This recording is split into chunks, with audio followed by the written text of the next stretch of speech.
welcome to Miss Hoglen's Classroom After Hours. When you go home, I keep teaching, but in video form. In today's video, we'll be continuing our lesson from Monday about comparing and contrasting two texts to each other. In the podcast, we did a breakdown of what our standard means, and then in today, we're going to actually add to that standard by showing you how to annotate a text to be able to start comparing and contrasting. I'll go through the steps of how to actually annotate. I will annotate our first text for you, what my father said, and then I will give you instructions on how to annotate the second text tomorrow in class for yourself. Before we start getting into the specifics of today's lesson, let's first review our standard. Our standard is compare and contrast the structure of two or more texts and analyze how the differing structure of each text contributes to its meaning and style. As we already discussed in class, any standard that we learn can be broken down into what you as students can say that you can do or you can accomplish by the end of the lesson. On the podcast, we talked about two I can statements. They were, I can compare and contrast the structure of two or more texts together, and I can analyze how the structures authors use contribute to the meaning and style of two or more texts. Now, let's add in a specific I can statement that we're going to use in today's video. I can annotate a text effectively to be able to compare and contrast the two texts. Okay, we have our standard, we have our unit outcomes. Now, on to our lesson. So step one, the first thing that I always want to look at whenever I'm annotating is the actual title. I'm going to actually underline my title. Okay, now, a title is really important because sometimes an author will use specific words or phrases or things in a title that might tell you a little bit about what the whole article or poem or story is going to be about, or even give you a little bit of clue as to what's going to kind of go on or they're going to talk about. Now, another important thing about a title is that it can also be the first place or the first step whenever you're comparing and contrasting two texts. Okay, number two. The second thing that we always want to look for when annotating is any kind of important details or key important information that we think that we should know or have on hand at the end of doing our reading. I always like to highlight these things. So I'm going to go through and make sure, hopefully you can see this, that you can highlight any words, any details, any key things that you think really contribute to the actual story, okay? And these things can be characters, they can be setting, major events, key dialogue, anything that kind of contributes to finding out what the theme is or the theme of the whole story. But basically anything that feels important to you, you're going to want to highlight. The third step with annotating is to look for key words or finding important words that the author uses. Because a lot of times authors are choosing specific words or they're putting in words that are important for the actual text itself. So how I do this is I'm actually going to underline those words. Now, keep in mind, sometimes the words or the key details that you've highlighted also need to have words in them, or sometimes have words in them that you also need to underline. So sometimes the things that you've done are going to have more than one purpose, right? Okay? So, authors pick words for a reason and to serve a purpose in their writing. As you read, make sure that you're underlining these words. They can be figurative language, connotative language, really any kind of language or words that stand out to you that you feel like you're going to want to remember or know later. 4, in the annotating process. In this, you're going to write a question mark next to any part of the text that doesn't kind of make sense to you or that you find confusing, right? It could be something you're not familiar with. It can be a detail that you find confusing. Maybe it's a piece of dialogue or even like an action sequence or a situation that you're really not too sure about, right? Anything that you're kind of questioning or want to be able to come back to later, put a question mark. This is also a great thing to do so that you kind of have some things that you might want to talk to your peers about later when we do some turn and talk in class, or even some details that you want to ask your teacher about. Really anything that as you're kind of going through, you think, this doesn't make sense to me, or I'm not sure of this, always put a question mark. So now on to step number 5. The 5th step is looking for any connections that you find whenever you're reading, either to another article, another poem, another story that we read here in class, a book or something you've read outside of class, or even to your own personal life. We as readers are always looking for ways one text relates to another, especially whenever we're comparing and contrasting. Whenever I do this, I like to make a infinity symbol. Ooh, that's not an infinity symbol. There we go. Right, which is basically just an 8 that's been turned over on its side. You guys know this from math. So whenever I'm reading, I'm going to always make a connection for myself. I might even draw myself something off to the side and write myself a little note about the connection that I'm making. We have now arrived at our 6th and final step in the annotating process. In this process, you're gonna write down any kind of thoughts or feelings or things that you wanna remember later. I always like to kind of draw a little thing off to the side and then write in the margins. Or even like this, when you have a lot of blank space at the bottom, I write thoughts or things that I wanna remember later down here. Like I mentioned at the beginning of the video, I will be annotating the first text for you, which is what my father said, which I talked about in the podcast. And then tomorrow in class, you are gonna actually be annotating the second text on your own. Then once we're done with both of them, we'll get together as a class or even in your small groups, and you'll start to compare and contrast the two texts to each other, okay? So now let's move on to annotating that first text.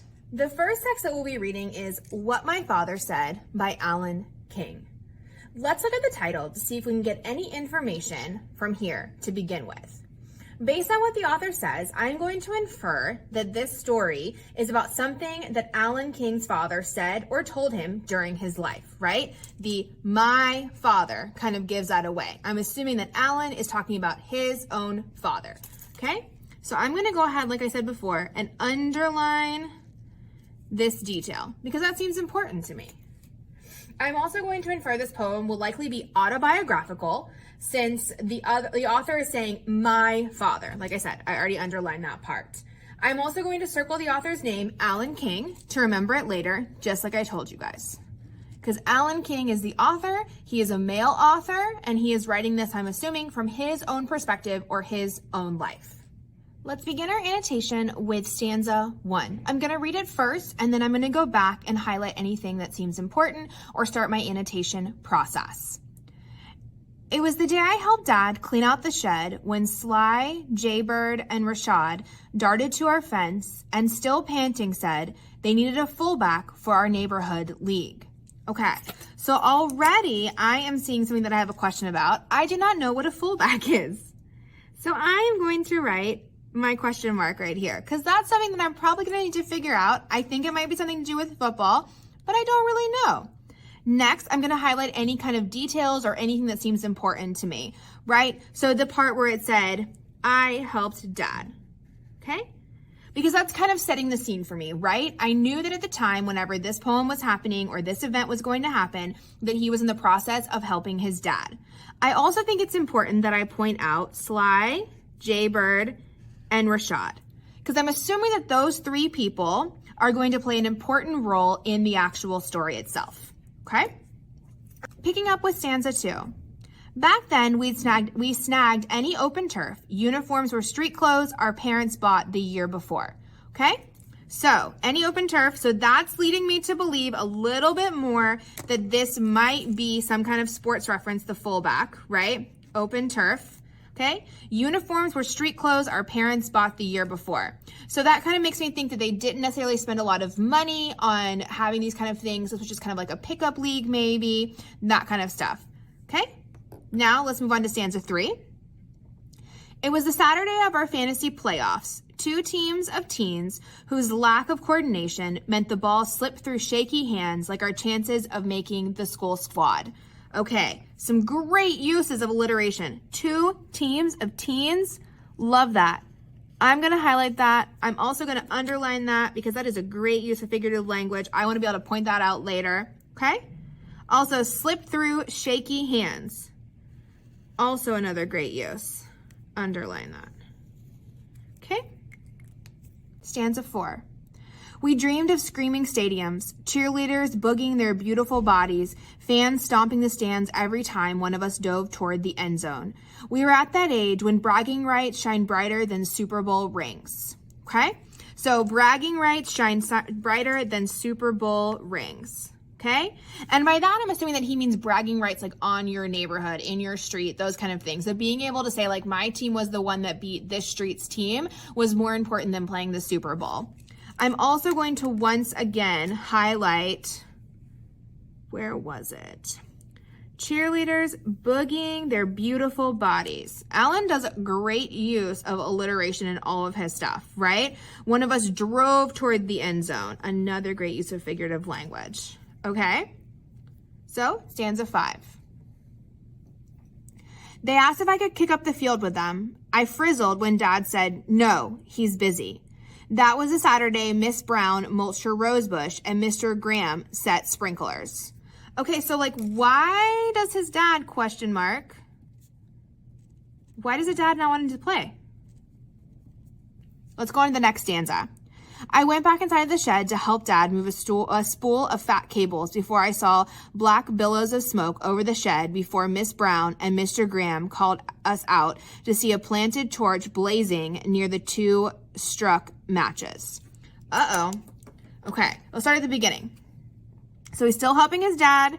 He's moving a fat spool of cables, black billows of smoke. Other great use of figurative language. Over the shed before Miss Brown. So Miss Brown, we've already kind of established, is his neighbor as well as Mr. Graham. So 2 different neighbors here. So I'm going to go ahead and actually circle those 2 things. Miss Brown, Mr. Graham, because those characters have already come up before. I know they're his neighbors, so they probably live a little closer to him. But I'm also going to see a planted torch. Okay, so black billows of smoke. So clearly something's on fire. Mr. Brown is yelling for help. Miss Graham is calling out to them, right? They're going out there and they're seeing 2 torches blazing next to 2 struck matches. Okay, so my question is, for this one, or my thought, who started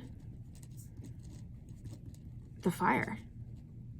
Okay, a lot is happening here. Okay, so we remember for the front, Sly and Jaybird are 2 of his friends, right? So we don't see the 3rd friend, Rashid. So it's like, is he involved? But let's go ahead and kind of highlight that. So Sly and Jaybird are here. They're seeing them, okay?